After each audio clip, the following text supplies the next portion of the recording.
Hey peeps, hope you're doing well. I feel like I haven't made a video in a long time. Not that anyone would care, but I don't know. I feel chatty today, and I've been listening to this. Let me make sure my phone is turned off. I've been listening to this, and it dawned on me that I'm surprised with myself that I haven't talked about Tom Waits yet, because he's one of the finest songwriters ever to exist, in my humble opinion. In fact, let me think. Who's better? I'm thinking, I mean, my favorite songwriters, I rank Tom Waits way up there with Shane MacGowan. You guys know how I feel about Shane. Nick Cave, he's another one who I haven't talked about. How has that happened? How have I not talked about Nick Cave yet? Haven't talked about him. PJ Harvey would be another one. And then Tom Waits. Those are the big four, really, for me. PJ Harvey, Tom Waits, Shane, and Nick Cave. And now that I think about it, Nick Cave has worked with both Shane and PJ Harvey. He has yet to work with Tom Waits, though. How nuts would that be? Cave and Waits together? Are you kidding? Look out. Great songs being written for all. Oh man, how has that connection not happened yet? That would be awesome. That would be. I feel like in a lot of ways they have they're kind of the same guy in some ways when it comes to songwriting. They both kind of gone through the same journeys and adventures musically, and they're just both stunning songwriters. That would be awesome, Cave and Waits. But Nick Cave, that's another video. We're here to talk about Tom Waits. And I'm going to focus on Rain Dogs because I feel like plenty of people think that this is his best album. I wouldn't argue with you. It's not quite my favorite. There are two albums, if I had to rank Tom Waits, which who the hell wants to do that anyway, but if I were to rank Tom Waits albums, I would have to say Bone Machine would be my number one, followed very closely by Real Gone. I think Real Gone is amazing, followed very closely by Rain Dogs. Again, if you think Rain Dogs is his best album, I'm not going to argue with you. This album's amazing, and we all know it. And as always, I'll take you through my history with this album. I didn't hear this album right away. I grew up with Tom Waits in the house. My dad had a couple of Tom Waits albums. He had Closing Time. He had Nighthawks at the Diner. And he had the 70s Asylum stuff. And when I was a kid, I kind of was intrigued with Tom Waits. I didn't necessarily love the music. My dad loved Nighthawks at the Diner, so I heard that album a lot growing up. And that album is just Tom Waits in full troubadour mode. You know, he's sitting in a smoky nightclub telling stories and making people laugh. And it's a lounge album, really. And that's what he did, really, in the 70s. In the 80s, he started, he changed. And we all know that. He went through a major shift. In my opinion, Tom Waits MK2, the second version of Tom Waits and what he does, started with this album. There's an argument that it started with Swordfish Trombones. I hear what you're saying. Swordfish Trombones was his bridge album, right? Like he was changing. He was kind of embracing this new future, but he was still kind of hanging on to the past too. Every time an artist does that, they tend to kind of do that anyway. They're kind of hanging on to their past, but they're embracing the future. It's kind of an awkward bridge album. I like Swordfish Trombones. I don't think it's even close to being one of his best, but I do like it. Rain Dogs is when the modern Tom Waits that we know of today, this is where it started, really. He threw his initial career behind and he forged a new path, and he started with this. This is the start of the modern Tom Waits, right? I think it is. My God, what a glorious album.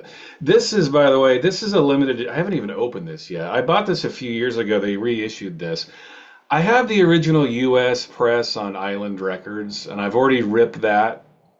I've already recorded that into my archives. Now I want to record this just to hear the sound differences. I mean, I love this album enough where I will rip both versions. And yeah, I haven't even opened this yet. Apparently, this is on opaque sky blue vinyl. So I'm assuming it's not going to sound as good as that original US pressing, but I guess you never know. But yeah, you do. This is a universal reissue too. So I'm not holding my breath. You know what I'm saying? I don't know that I've ever heard a good universal reissue from the past decade. So, and there's a lot of music on this album too, and it's a single record. So I can't imagine this sounds great, but I won't get into that. Let's just talk about this music, shall we? I didn't hear this album when it first came out.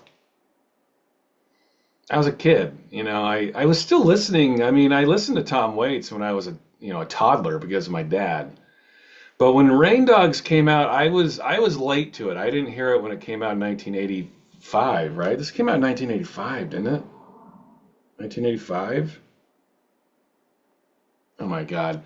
See, I'm losing my mind here. See, just for the sake of accuracy, I do want to look this up. I'm almost positive this came out in 1985.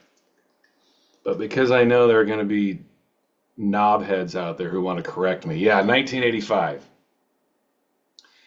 I didn't hear it for a good couple of years because I always assumed Tom Waits was the 70s Tom Waits, the lounge singer guy. Like it was fine, but not something I really went out of my way to listen to. I did recognize his talent as a songwriter, but I wasn't the biggest Tom Waits fan. I saw Down by Law in 1987, and great movie, loved it even then. And I couldn't help but notice the music. I was like, this is Tom Waits? Like, this is amazing. This is some of the coolest music I've ever heard. And so I sniffed around and before the internet back in 1987, I had to sniff around. And I know Down by Law came out in 86, by the way. I didn't see it until 1987, so understand that. So I heard the music in the movie and I was like, where do I get the soundtrack? And then I realized that all of those songs that are in that movie are pulled from this album right here. So I just went and bought Rain Dogs instead. So that is the beginning of my love affair with this album, 1987. I was way late to it. I was a couple years late. But it's never too late to discover something brilliant, right? And my God, this album's brilliant. I mean, there's really not a bad song on here. When I try to figure out my favorite songs, God, Singapore, Clap Hands, Jockey Full of Bourbon, which was in the movie, Tango Till They're Sore, The Black, I mean, my God. There's not a bad song on here. I'm trying to locate a song that maybe isn't on par with the rest, but it just doesn't exist. This is a beautiful, great record. I think over the years, it's been out for 40 years now, man. I think over those 4 decades, I would have to say that this is generally considered to be one of the greatest albums of all time, isn't it? I think most people, even if you don't love Tom Waits because of his voice, which I can understand, I think most people would still concede that this is one of the best albums ever made. It marked the beginning of how we think of Tom Waits. Really, I think this is the seed to the modern Tom Waits. This is where Bone Machine came from, Frank's Wild Years, the Night on Earth soundtrack, the Black Rider soundtrack, Real Gone, Mule Variations, and all that vibe, that modern Tom Waits vibe, started here. I hear you, Swordfish Trombones, it started there. I understand that, but I'm talking about a full album, full on Tom Waits, MK2 started right here. I don't have a bad thing to say about this record, and I'm looking forward to cracking this open and checking it out. What is your favorite Tom Waits album? I feel like this will be a fun video because plenty of people will have an opinion as to what their favorite Tom Waits album is. Most people you talk to, they all have a different favorite. A really good friend of mine, his favorite is Mule Variations. That's his favorite. Fair enough. That's a great album. I mean, has Tom Waits ever done anything that's less than stellar? I don't think so. This is one of his heavyweights, though. Maybe on a different day, this would be my favorite Tom Waits album. It's always been Bone Machine, though, for the most part. Bone Machine, man, ugh, one of my favorites. But my God, Rain Dogs, one of the finest songwriters of all time. The instrumentation is amazing.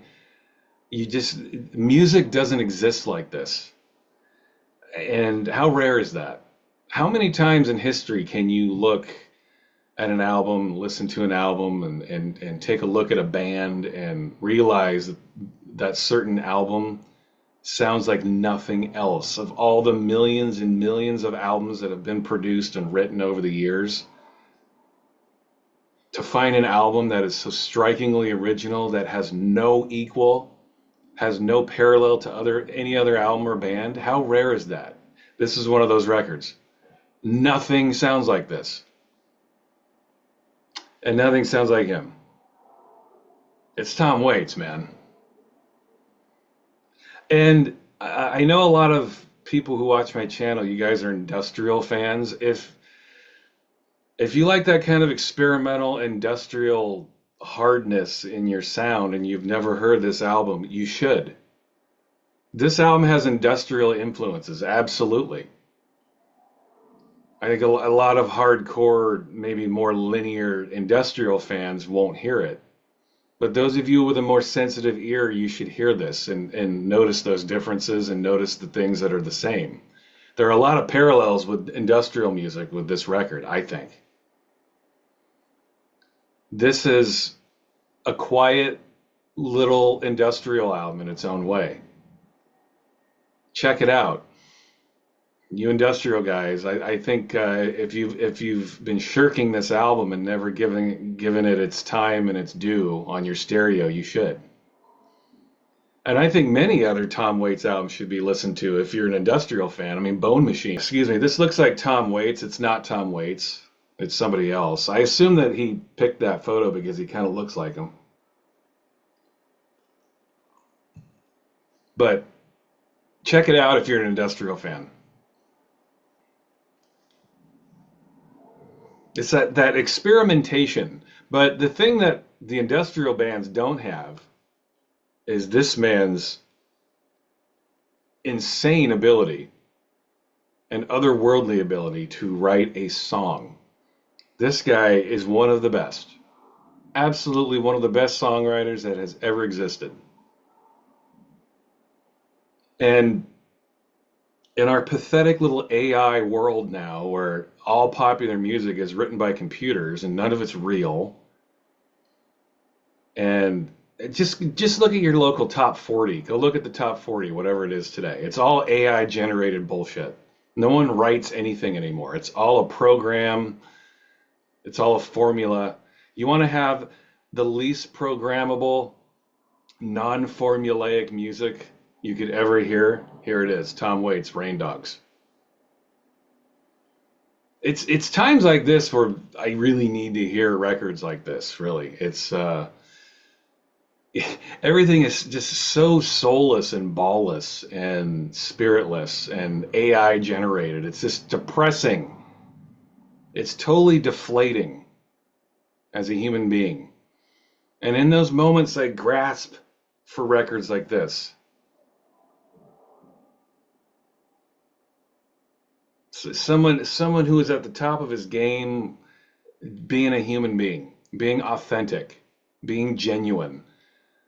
Whoever thought that that would be exotic? A genuine artist writing their own songs. Whoever thought that that would be a rarity? Well, it is. They don't really exist anymore. There are a few, but not really. So, one of the most original albums you'll ever hear in your life. Tom Waits, Rain Dogs.